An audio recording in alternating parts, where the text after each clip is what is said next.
Welcome everyone to a fun video today, and today we're going to be kind of breaking down the best bang for buck between the Mark 6 and the Mark 7. So we're making this video for multiple reasons. One, to catch you guys up on this car because you guys saw the last video. You guys liked it a lot. Kason likes being on video here, and of course he's going to be doing videos on this car on his own channel. But also because if you go on the used market right now, a lot of times you can find either one of these for very similar prices. Now obviously things may be different. That'll probably be low mileage Mark 6 versus a high mileage Mark 7. But if you're looking about that 12-13 grand mark, you will be able to find examples of both cars. So today we're going to try to talk you guys through which one will be the better purchase, because obviously there's been a lot of things that are different, and obviously the cars couldn't be more different considering they're on two different chassis. And at the end of the video, we're going to go through this car a little bit more and give you guys kind of an update for those who watched the last video and want to know more about Kason's purchase. This car, we're kind of going to call it the $6,000 Mark 6 series, even though it was a little bit more than $6 grand. But this car has been an absolute blast and has actually treated them extremely well, contrary to what people say about Mark 6s. So we're going to talk about that and give you guys an update on that. So we're going to start off our video with the Mark 7. Now, for high mileage examples, you tend to find these in the mid-teens. You can probably find about 12-13K for, you know, about 130, 140K miles. Anything more than that, you're looking about 10 or under. But especially if you live up north. Now here in the south, these things tend to hold their value a little bit better because we're not in the rust belt where these cars, or both, pretty much any VW will rust out really easily. That's why if you're looking to buy a GTI or a Golf R, if you're buying one from up north, make sure there doesn't rust. 6s especially are notorious for it. 7s can do it too, but most of the time it's the 6 and older that rust really bad up north. So yeah, you can get these about mid-teens to low 20s. In fact, this car is a low $20,000 car. I paid 23 grand for it before all the other fees and stuff, tax, all that crap. Back in 2022, had 28,000 miles when I got it. For those who are not familiar with my channel, this is an S trim car, contrary to the headlights. And yeah, it's a base model GTI. So you can find these for the mid-teens with higher mileage. And in fact, one sold in Nashville, Tennessee, which is about 4 hours north of where I live.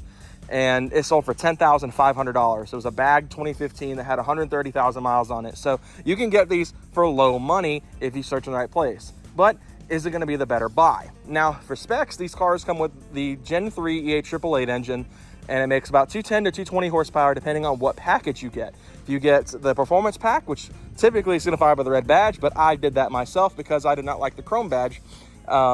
Those come with the electronic limited slip diff and a tiny bit more power than your base non-performance pack cars. If you get a non-performance pack, you get an open front diff and you get less power to well, go with that. You also get the plaid seats, which are legendary, and your options in terms of transmission, you have the DQ250 6-speed DSG. This is, I believe, the 3rd generation variant of that transmission. It's been around a long time, tried and true transmission. It's clunky for those who are new to it, but it's a really good once you're moving, and it's a really fun transmission to drive around in. Or I believe the 02M manual transmission. It may be wrong, it may be the 02J. I'm not entirely sure off the top of my head, because I know they're different between the R and the GTI due to the all-wheel drive, the transfer case, all that good stuff. But two really solid transmission options. Now, if you opt for 2017 plus, you can get CarPlay. This is being a 17, does have CarPlay.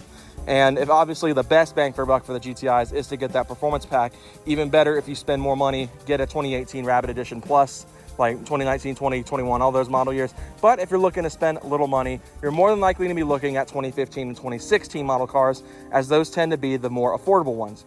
The thing is, though, with that, they tend to have a bit more issues than the 17s. The 17 was the last year of the original Mark 7, the pre-facelift, and is by far the best year. 15 and 16s do suffer from some minor issues, most notably the water pumps that everyone will not shut up about when it comes to Mark 7s. It's every time I talk about this car has been so reliable, because it has. Everyone's like, water pump, water pump, water pump. And I'm like, I haven't had an issue with it yet. I'm gonna knock on wood when I go inside because I don't want it to fail. This car I've had for, like I said, about 2 years. It makes 400 horsepower with an upgraded turbo. It's treated me really well. Your mileage will vary. You take care of it, it takes care of you. The other major issue these cars tend to have is PCV valves and the ground straps for the ignition coils when you're doing your plug service. Be very careful with that wire, because if you snap it, it is a pain to fix. But most people will do the EQT coil grounding kit, which completely eliminates those wires altogether. PCVs are pretty inexpensive, and a lot of people now put Mark 8 PCVs on these because it is completely retrofittable. So that's kind of the main thing with these cars that's different. You get the newer MQB chassis. These cars can make a ton of power with mods. I've seen these cars, I've seen a couple of Golf Rs with built motors crack the 800 horsepower mark now, which is just absolutely bonkers. So I think that about wraps up all I want to talk about with this car. Mods are fairly inexpensive. I mean, obviously they're going to be more than if you bought a Civic Si. If you bought a Civic Si, you're going to be getting cheap mods. These things cost a fortune to mod. I think I've put well over $15,000 in parts in this car over the years. I know it's a lot of money, but if you want to make good power reliably, that's what you got to do. So let's move on to the Mark 6 with casing.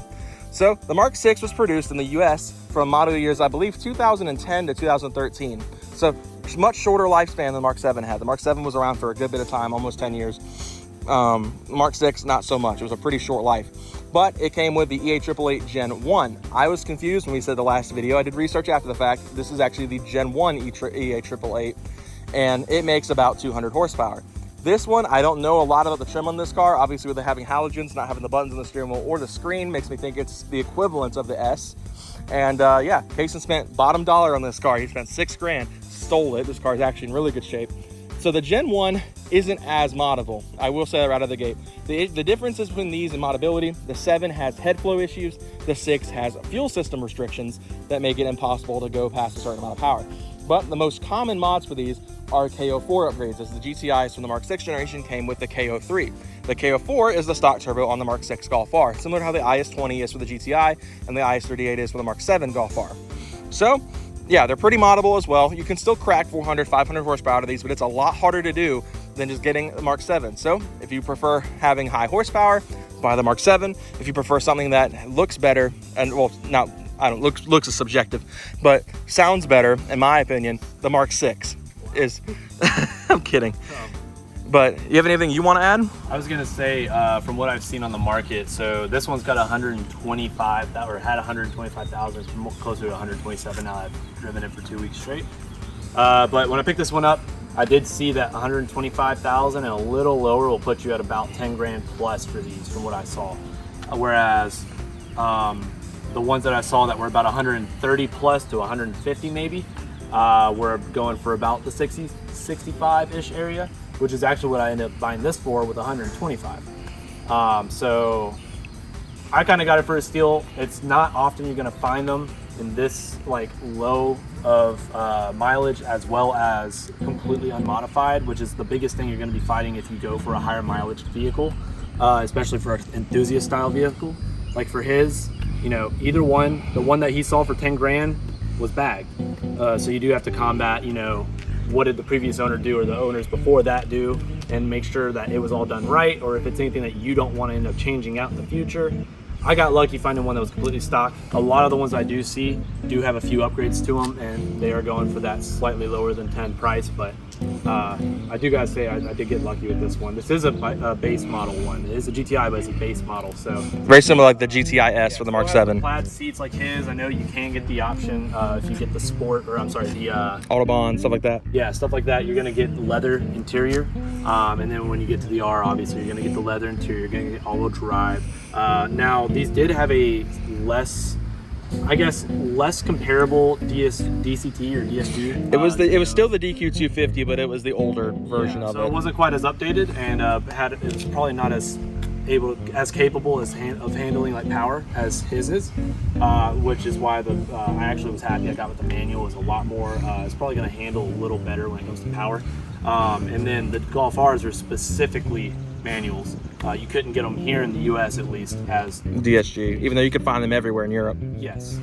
So now I have looked at modifications. I was planning on doing simple mods like an intake, an exhaust, and maybe at some point a KO4, but like you said, the fuel is going to be the limiting factor. And I do have a person that I know very well that worked with APR for a long time, and he did say that maxing out on fuel with a KO4, I can make 370 wheel. His, I think, was a little higher. What, maxing out on fuel for you was what? On the stock turbo? Yeah, on this turbo, 388, 400. Yeah, you'll get closer to 400, but with a good exhaust. yeah, so I mean, in my opinion, they are very comparable, especially once I think this might be slightly lighter maybe than his, just by a little bit, maybe 100 pounds. Not enough to make a huge difference. Yeah, I mean, but once you get them in the same power range, you'll see a big difference. I will say, like he said, it is going to be harder to find those in higher or find those for less than 10, even at higher mileage, especially with how much better they are. Like, I guess slightly better they are than these, but either one's going to be definitely pretty reliable as long as you take care of it. I am facing the issue when I bought this, actually.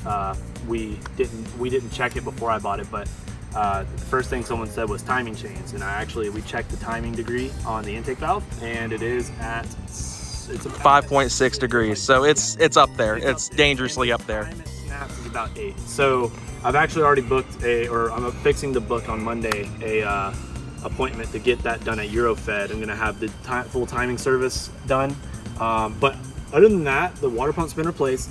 So, you know, luckily when you do get to the higher mileage stuff for these, at least, I'm sure it's the same for those. Most of the time, if they're still running properly, they've had some services to keep them running. They've probably already faced the issue of their water pump going out. PCVs, stuff like that. Stuff like that. It's all already been gone through and changed. And luckily, my Carfax for this car was very in-depth. It had quite a few. I think it had 20-something services listed on there. So mostly like going to be when the oil was changed and all the actual, like, it's time to do this service, you know. So mine is ready for the 120K service, which includes the water pump and the timing chain. Luckily, water pump's already done. Just gonna have to catch up with the timing chain. But other than that, seems like a very healthy car. Yeah, and it's fun. I mean, I've driven it. This is the second Mark 6 I've ever driven. I drove a DSG one a couple years ago and actually almost bought it. We almost wound up being Mark 6 buddies. Imagine that. Except mine was the one I looked at was like a mid trim, so more like the SE. Still had the cloth seats, but I think it had the sunroof and it had the screen. Yeah. But I wish you'd been there. It was a nice car. But this is the second Mark 6 I've driven, and now I've driven both transmissions and both lower and upper trims. And I can say this is a really fun car. If you're familiar with Volkswagens at all, it's gonna drive like a Volkswagen. It's not gonna feel like unfamiliar in terms of it being a GTI. I will say I think the MQB chassis is stiffer, but I think if you're going for an older GTI, this is probably the best one to buy. You're getting a lot of the modern amenities, not quite as much modern stuff as the Mark 7. Obviously, it's a huge jump in technology between the two, but you get almost a more raw feeling driving the 6 compared to the 7 because of that. And one thing you're gonna notice right away when you hear one of these with an exhaust versus the Mark 7 with an exhaust is the difference in sound, because the Gen 1 EA AAA still uses a conventional manifold and header setup, whereas the Mark 7, much like a lot of modern turbo 4-cylinder cars like the Veloster N, the new Civic Type Rs, and of course the B58 in some aspects, the turbo is directly bolted to the head. There is no manifold. It just has a flange directly bolted to the head, and that can kind of produce some more unsavory sounds.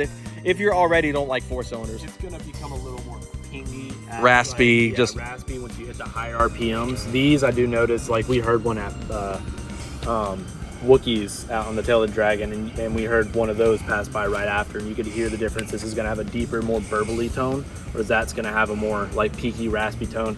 It's all really whatever you want. Now, I was gonna say, if you're trying to save money, getting a 6R, you can like find one in the teens, whereas getting a 7R is going to be not quite well into the 20s. Closer to the 20s and above.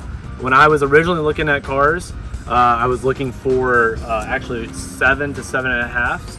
I was looking at R's as well, and those were in the 25 range plus, depending on the mileage. Like right under 100,000 miles, they were about 23-ish, 24, and then below, even less than that, you're going to be closer to 30 almost.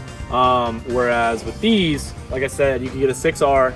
I've seen multiple go under 20, and they are not quite like, I mean, they're about 70, 80,000 miles. A little higher-ish mileage, but still, you can get the same mileage and still be able to have a little cash left over to do what you want to do to that car. And the 6R is very tunable. Yeah, and it's gonna feel more raw, like he said, because you do have you are only given the manual transmission. I'm not saying that the DSG is not as raw feeling, but it definitely helps the experience. Yeah, a little more engagement when driving. So I will say I do enjoy this car as a stick shift. It's not uncomfortable. I have a G37 that I've done a full track setup with, and that is so just rough to drive, whereas this was like, I was looking for an automatic originally, like a DSG or something, but when I ran into this and I drove it, it did feel more comfortable, even being a manual. So it's definitely dailyable and capable at the same time. So I think that covers pretty much the bang for buck. It really just depends on what you want. If you want lower miles, still want some moddability, but you're more focused on the dynamics and getting some lower miles, the Mark 6 is going to be the better option. The Mark 7 is me for those who just want one that just makes power. You can go and throw 600, 700 horsepower out of it and just have fun. The Mark 7 is definitely be the option for that. Of course, obviously, once you get past 550, you're going to need a built motor, but you know, they make power a lot easier than the 6 does. But you're going to have to sacrifice having a higher mileage car, or you know, possibly dealing with some more reliability issues because it may not have been well maintained. Now, of course, the same can be said for Mark 6s, and of course, the 6 is a little bit more prone to those. As many people pointed out on both TikTok and on the YouTube comments, these things can tend to be a little bit more prone than the Mark 7s are because, well, obviously they're older. They're getting up there. I mean, that's just about any car is gonna, as long if it wasn't maintained properly, you're gonna have to go through and clean up the mess, you know. Back to the previous owners. Like, and luckily, like I said, this is a almost completely stock. Literally, the only thing that's not stock on this car is these coilovers, which are, well, yeah, and but talking about in terms of like what would affect like how the car feels and like, you know. It's got a resonator. That's it. Yeah, it does have a resonator from MagnaFlow, but at least it was a MagnaFlow, not some eBay resonator that, you know, might be falling apart on the inside, blowing out. But in terms of like what would affect how the car feels, or like, you know, if it is reliable to drive, the coilovers it has are Racelands. They're Ultimas, I think, and they're not. I mean, if you're trying to save money, and you know, I'm always like, I always opt for, if it's a car you care about, save your money and get the part that's going to last and be proven to last. My Tane Flex Z's on the G37 they're a really well-known brand, especially for Japanese cars, and I will say they have handled totally fine the entire almost 5 years I've owned it. And this car being newer, and who knows how long ago it got these put on, I'm sure these are not as old as the Tanes because they were on the car before I bought the Jeep. These feel squishier, like they're almost the pistons or whatever, or the struts are like almost blown out in a way. The back bounces a lot, it makes a lot of creaking noises. So I definitely am going to be upgrading that at some point. But that's the only thing that really is aftermarket on this car. I got a lot of plans to change that. So. Yeah, so let's go into that a little bit.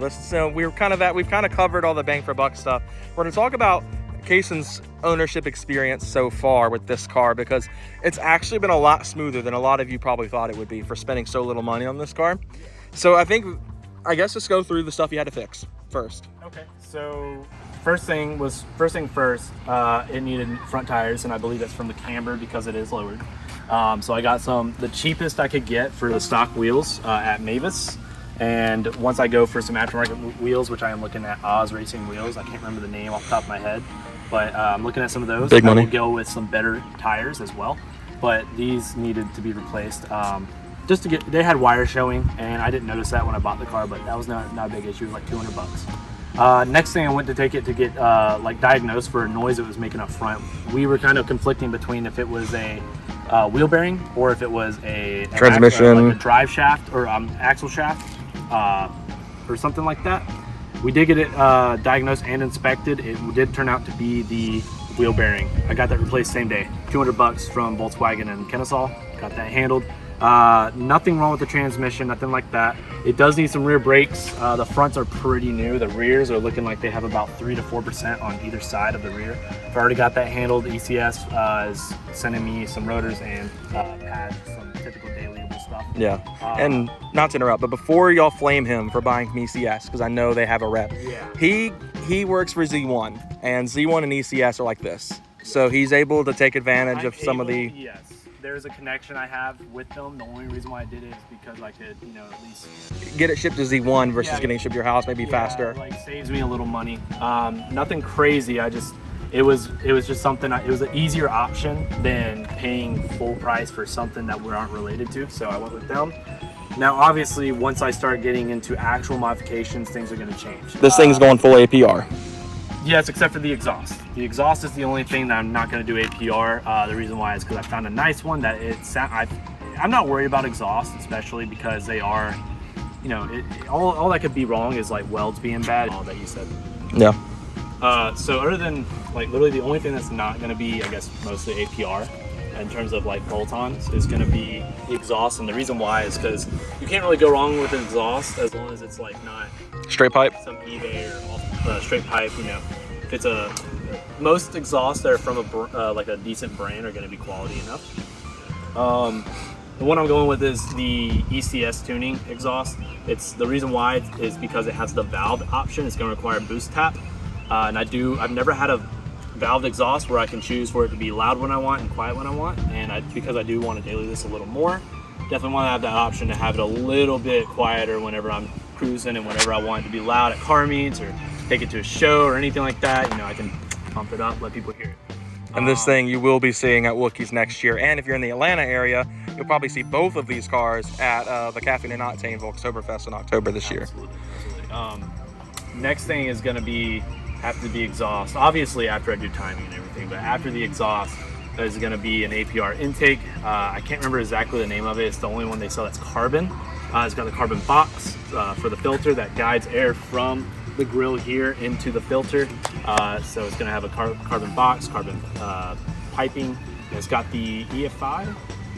What's the little filter you're talking about? SAI? SAI, sorry. Still learning these names. It's going to be the SAI filter. That's around $800. It's pretty, trusted. It's a pretty trusted brand, and I've seen you can't really go wrong with APR on some of that stuff. So I was going to go with them for that. Maybe for the tuning as well, I was going to do their Stage 1 Plus, since I'm not doing anything crazy other than exhaust and intake until at some point, if I ever do need to or want to, once I feel like it, I'm gonna probably do a KO4 maybe. And like I said originally, max I could probably get out of that is like 350 through 70 before I have to do fueling, which I don't plan on going that far. I don't know about clutches and all that stuff yet. I'm not quite sure which one I want to go with. I'm not sure what these are able to do, because I do know those had issues with crank walk, whereas these, I'm not quite sure what these have issues with if you change the flywheel out to a lighter flywheel. So we gotta figure all that out. And in terms of cosmetic, Obviously the wheels. yeah, the Oz wheels, I was gonna go with this. If it didn't come with this and it was just a straight hood, like they had changed the hood out, I would have been maybe a little more okay. This bothers me. I can't stand this. This feels cheap. It just looks kind of ugly to me. I do also prefer cars that aren't debadged, so I do want to have the front badge. It just adds a little accent to the front. I mean, I just like the way Golfs look with the front badge like that. So I will be getting a grill that has the Golf badge or the Volkswagen badge. Maybe a red GTI as well. I'm not sure what I can find, so we'll figure that Probably out. do badge skin like I do mine. Yeah, maybe something like that. I also plan on getting some headlights as well. They're gonna look maybe more like the Mark 7 headlights. I'm not quite sure. The double U kind of look. Either that, or I was gonna do the 7.5, where it's like the L's. Oh, They yeah. look really good. I forgot they sell those for these too. Yeah, and then for the taillights, I was gonna do the But- Euro style, where it's kind of like a little LED L on each one. Kind of like the Mark 7s tend to be. Because this one does have LED swapped into the bulbs instead of the halogens that they normally come with, which is why it has a code that pops up for all the lights. And then And that also one's got this some one's got moisture. So that's a big reason why I want to change it out. And then I was also going to do a, I can't remember which brand it is, but there's a carbon little bitty lip, nothing like crazy, like you see a lot of Civic hatches do or anything like that. Just something to give a little more accent. It's gonna look pretty good, I think. I'm not sure the brand, or else I would tell y'all. I think I'll leave the hood alone. I don't think I want to do a carbon hood on this. The only other thing I can think of at the moment is gonna be probably a Mark 6R bumper. I found an OEM bumper I could get. It gives you the LED fog lights and everything. It just is a much more aggressive looking bumper. I'm not trying to make an R clone in any way. I'm not a fan of up badging. I just like the look of that bumper. Still gonna say GTI on it, so don't have to worry about that. Don't burn them at the stake. Yeah, and then last thing I can think of actually that I just thought of is going to be the front calipers. I plan on doing Porsche Macan front calipers. They're 4-piston in the front, these already feel very good. If I had better pads and rotors, I probably wouldn't have an issue. Obviously, once I start pushing more power, I'm gonna want a little bit better braking, so I'm gonna change those out to the 4-piston Porsche Macans. I might get them powder coated in a yellow color because I like the yellow accents. And then, So you are up badging your brakes. Huh? You're up badging your brakes. Because yellow's carbon ceramics, my man. Yellow's Porsche has carbon ceramic brakes. I didn't know that. I just like the color yellow, man. I just like yellow accents. The only other thing is too, they're flashy. I love big calipers. I don't know if they'll still say Porsche on them. it might be cool to say Porsche. And you could probably do like a Brembo sticker since they are made by Brembo. Yeah, I don't know. It depends. I do think seeing Porsche. Well, I'm not badging the whole car to make it into like a Porsche. Yeah, you know, like Poor. Yeah. Although I was looking at Mark 5s before I even started looking at either of these, and I did see someone make what's called a GTI RS, and they basically gave it a GT3 RS looking bumper and body kit and power, and it looked sick. But I'm not trying to go for all that. Literally just like the look of the brake calipers as well as the performance addition that it gives you. So other than that though, that's all I can think about right now. I'm sure every car guy's like this. You start off thinking, oh, I'm just gonna do this, I'm just gonna do this little stuff. It's gonna end up being a lot more than you really planned for. So yeah, and that's kind of how that car came. I bought it and I was like, I'm just gonna do stage 2, put it on coils, call it a day. And then a year later I'm like, screw it, I'm buying the hybrid turbo, and I went nuts. Kaysen's probably gonna do the same thing. He's gonna get it up stage 1 plus. He's like, man, this is fun, but I bought a KO4.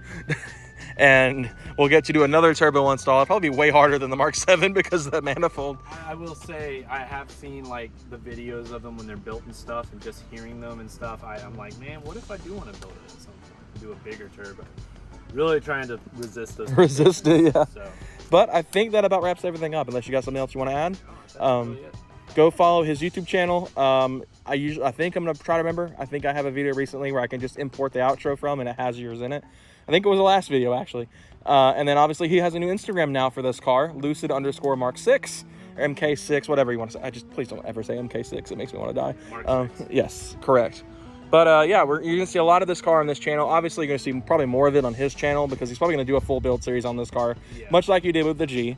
I do still need to do an intro video and everything for it. I've just been really busy catching up with like not only making sure it's running properly, you know, had to fix the wheel bearing and everything, but like just a lot of other stuff related to work, like job related stuff. And catching up with your photography side and all that stuff. I think you're still working.